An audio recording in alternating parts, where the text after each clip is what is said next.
Hello. Good morning. Una naman po ako si Duday. Ayun po, papakita ko po sa inyo kung paano magluto ng garlic shrimp with oyster sauce. Siyempre, ito po ang ating ingredients. Ito po ay butter,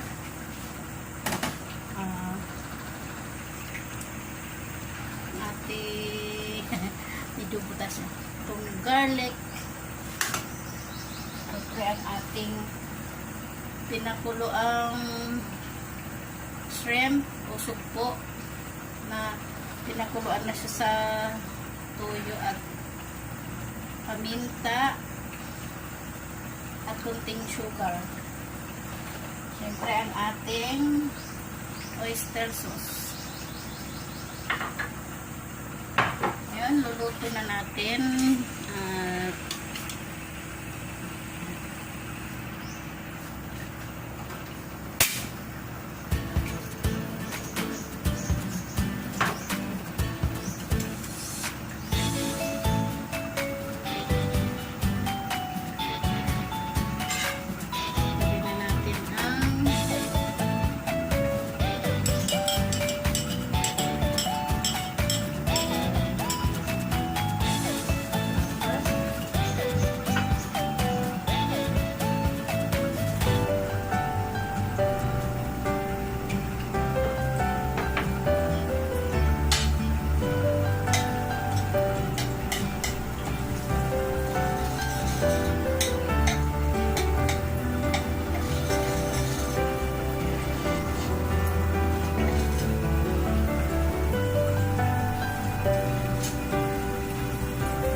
Pag malaki yung shrimp guys, lagyan nyo ng iwas sa likod para hindi mahirap kainin.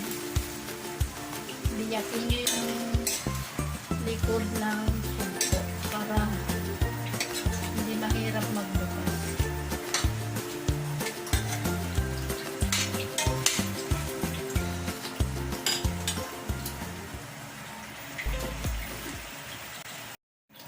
Ayan guys.